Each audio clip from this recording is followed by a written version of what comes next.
విజయనగరం జిల్లా బొబ్బిలి మండలం పెంట జడ్పీ హైస్కూల్ హెడ్ మాస్టర్ చింతా రమణ గారు పిల్లల్లో దిగజారుతున్న విద్యా ప్రమాణాలు చూసి ఏమీ చేయలేని నిస్సహాయతతో విద్యార్థుల ముందు గుంజీలు తీసిన వీడియో బాగా వైరల్ అవుతుంది. దానిని చూసి స్పందించి విద్యపై నేను రాసిన వ్యాసాన్ని ఇప్పుడు మీ అందరితో పంచుకోబోతున్నాను. ఒకప్పుడు విద్యాసంస్థలు విద్యార్థులను ఆశావాహులుగా భావించేవి, కానీ నేడు విద్యాసంస్థలు విద్యార్థులను వినియోగదారులుగా భావిస్తున్నాయి.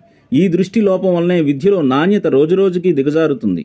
వినియోగదారులను ఏదో విధంగా ఆకర్షించి సంతృప్తి పరిస్తే సరిపోతుంది. అదే ఆశావాహులకైతే వారికి కావలసిన జ్ఞానాన్ని తప్పనిసరిగా నేర్పాలి. ఆ జ్ఞానాన్ని నేర్చుకోవడానికి ఆ విద్యార్థులు సాధన చేయవలసి ఉంటుంది. సాధన చేసిన విద్యార్థులే నాణ్యమైన విద్యను పొందగలుగుతారు.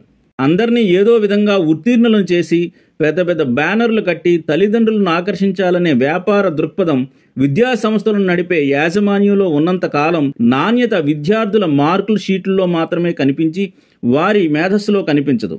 విద్యార్థి పాఠ్యాంశాన్ని క్షుణ్ణంగా విని అర్థం చేసుకుని సాధన చేసి తన మేధస్సు ద్వారా నిజ జీవితానికి ఆ అంశాన్ని అనువర్తనం చేయగలిగితేనే విద్యార్థుల మెదడులో నాణ్యమైన విద్య ఉద్భవిస్తుంది. యాంత్రికంగా విద్యను గుడ్డిగా కంఠస్థం చేసినంత కాలం నాణ్యమైన విద్య ఉద్భవించదు.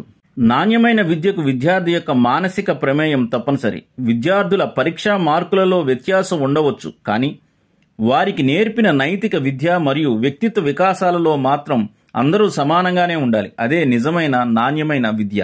విద్యార్థులను వినియోగదారులుగా కాకుండా ఏదో ఒక మంచి నైపుణ్యం నేర్చుకుని ఉన్నత శిఖరాలను అధిరోహించాలనుకునే ఆశావాహులుగా పరిగణించే విద్యా వ్యవస్థ రావాలి. పరీక్షలలో అందరూ ఉత్తీర్ణులు కావాలనే అభిప్రాయం నుంచి నాణ్యత గల సాధన చేసిన విద్యార్థులే ఉత్తీర్ణులు అవ్వాలనే అభిప్రాయం తల్లిదండ్రులలో సమాజంలో కలిగేలా ప్రభుత్వాలు, స్వచ్ఛంద సంస్థలు మరియు విద్యా సంస్థలు అవగాహన కార్యక్రమాలను నిర్వహించాలి. అప్పుడే ప్రతి విద్యార్థి నాణ్యమైన విద్య కొరకు సాధన చేస్తాడు.